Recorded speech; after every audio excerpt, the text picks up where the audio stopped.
Be honest with me right now. What were you doing last night at 1 a.m.? Were you asleep, recharging your brain for that lecture you barely stayed awake for? Or were you lying there, staring at the ceiling, replaying that one awkward conversation from 3 years ago, stressing about an assignment due next week, basically doom scrolling through your own anxieties? Look, we've all been there. It's called revenge bedtime procrastination. It's that feeling where you have no control over your day, so you stay up late just to feel free. But here's the scary part, and this might actually annoy you a little bit. That specific window of time, right before you drift off, is the most powerful moment of your entire existence. And most of us, we're wasting it. Today, we aren't talking about drinking more water. We're talking about reality shifting. I'm going to show you a weird but incredibly effective technique called the pre-sleep script. If you want to wake up feeling like the main character instead of an NPC, you need to watch this. So why does the time before sleep matter? Why can't I just script my goals at lunch?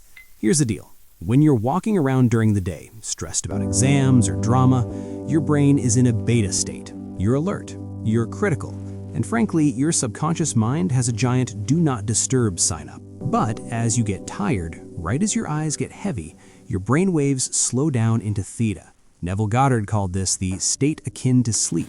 In this state, the guard at the door of your mind goes on a coffee break. The door is wide open.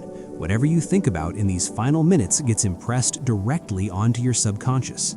Think of it like this. Your brain is a supercomputer. All day long, you're typing code. But the enter key, the button that actually runs the program, so if you fall asleep stressing about how tired you are literally hitting enter on the command, I am tired and anxious. And then you wonder why you wake up feeling terrible. Let's change the code. Here is the 3-step routine to script your reality tonight. Step 1 is crucial. You cannot skip it. You have to take out the trash. You can't plant new flowers in a garden full of weeds, right? If you try to script your dream life while you're still annoyed that your roommate didn't do the dishes, it won't work. The resistance is too high. So grab a notebook.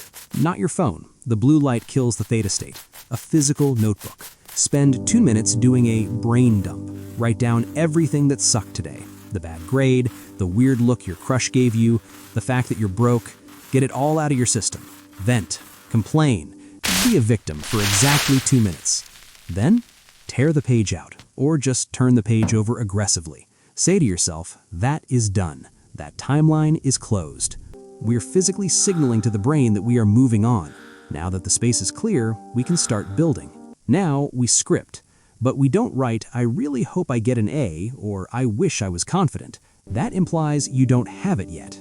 That implies lack. We're going to use a technique I call the remember when. You're going to write a script for tomorrow, but you're going to write it in the past tense, as if it has already happened. Imagine it's tomorrow night. You're looking back on the day you just had. What happened? Write this. I am so relieved that the presentation went perfectly today. I walked in feeling strangely calm, and the words just flowed out of me. It felt so good to see everyone nodding along. I'm so proud of how I handled that. See the difference? You aren't asking for it, you're remembering it. When you write in the past tense, you trick your brain into thinking the success is a memory, not a wish. And the brain loves to replay memories.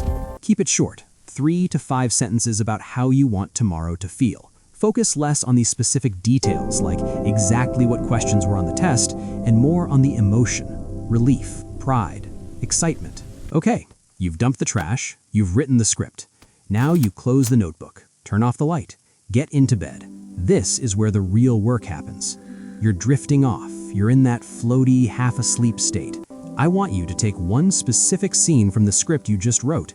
Maybe it's the moment you walk out of the exam hall feeling light as a feather, or the moment you check your bank account and feel secure, and condense it into a 5-second clip. Just a tiny GIF in your mind. Play it over and over. Don't force it, don't strain, just let it wash over you. Feel the relief of it being done.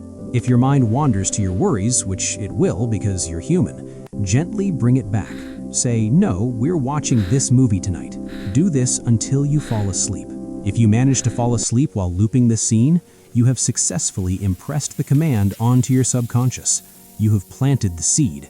The universe, or your brain, whatever you want to call it, has no choice but to work on making that feeling a reality. Listen, I know this sounds simple. Maybe it even sounds a little delusional. But look at your current reality. Are you happy with the loop you've been running?